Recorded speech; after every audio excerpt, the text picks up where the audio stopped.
നിങ്ങളുടെ കയ്യിലും കാലുകളിലും ഒക്കെ ചെറിയ ജോയിൻസിൽ സ്വെല്ലിങ്ങും റെഡ്നെസ്സും പെയിനും ഒക്കെ അനുഭവപ്പെട്ട് നിങ്ങൾ ബ്ലഡ് ടെസ്റ്റ് ചെയ്ത് നോക്കുമ്പോൾ ബ്ലഡിൽ യൂറിക് ആസിഡ് എന്ന പാരാമീറ്റർ കൂടി നിൽക്കുന്നതായിട്ട് നിങ്ങൾ കണ്ടിട്ടുണ്ടാവാം.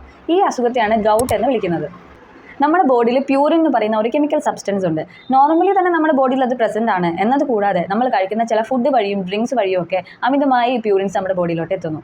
പ്യൂറിൻസിനെ ബോഡി ബ്രേക്ക് ഡൗൺ ചെയ്ത് യൂറിക് ആസിഡ് എന്ന വേസ്റ്റ് പ്രൊഡക്റ്റ് ആക്കി മാറ്റുന്നു.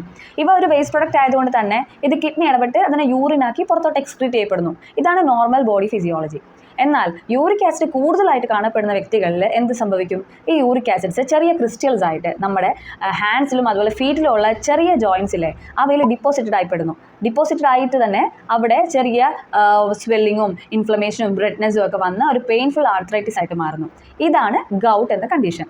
ഗൗട്ടിനെ നമുക്ക് രണ്ട് രീതിയിൽ അപ്രോച്ച് ചെയ്യാം. ഒന്നാമത്തേത് ഫുഡ് കൺട്രോൾ ചെയ്യുക എന്നുള്ളതാണ്. രണ്ടാമത്തേത് മെഡിസിനൽ മാനേജ്മെൻ്റ് ആണ്. അപ്പോൾ ഈ ഫുഡ് കൺട്രോളിൽ പ്യൂറിൻസ് അടങ്ങിയ ഭക്ഷണങ്ങൾ കഴിക്കാതിരിക്കുക, അല്ലെങ്കിൽ അളവ് കുറച്ച് കഴിക്കുക എന്നുള്ളതാണ് ചെയ്യാൻ പറ്റുക. എസ്പെഷ്യലി മീറ്റ്, അതുപോലെ ഓർഗൻ മീറ്റ് എന്ന് വെച്ചാൽ കിഡ്നി, ലിവർ, ബ്രെയിൻ, ഇൻഡസ്ട്രി ഇതൊക്കെ പല ആനിമൽസിനെ നമ്മൾ കൺസ്യൂം ചെയ്യാറുണ്ട്. ഇവയിൽ ഹൈ എമൗണ്ട് ഓഫ് പ്യൂറിൻ അടങ്ങിയതുകൊണ്ട് ഇവ കഴിക്കാതിരിക്കുക. അതുപോലെ തന്നെ ആൽക്കഹോളിക് ഡ്രിങ്ക്സ്, ബിയർ, വൈൻ ഇങ്ങനത്തെ സാധനങ്ങളിലെല്ലാം പ്യൂറിൻ ധാരാളമായിട്ട് അടങ്ങിയിട്ടുണ്ട്. ഇവ സ്റ്റോപ്പ് ചെയ്യുക.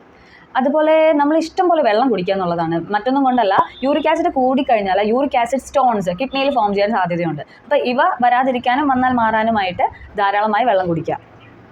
വേറൊരു രണ്ടാമത്തെ ഓപ്ഷൻ എന്ന് പറഞ്ഞാൽ മെഡിസിനൽ ഓപ്ഷനാണ്. ഹോമിയോപ്പതിയിൽ ധാരാളം യൂറിക് ആസിഡ് കൺട്രോൾ ചെയ്യാൻ പറ്റുന്ന മെഡിസിൻസ് ഉണ്ട്. അപ്പോൾ അതൊരു നല്ല ഹോമിയോ ഡോക്ടറെ തന്നെ കണ്ട് അദ്ദേഹത്തിൻ്റെ നിർദ്ദേശത്തോടു കൂടി തന്നെ മരുന്ന് കഴിക്കുക എന്നുള്ളതാണ് രണ്ടാമത്തെ ഓപ്ഷൻ. Okay, thank you.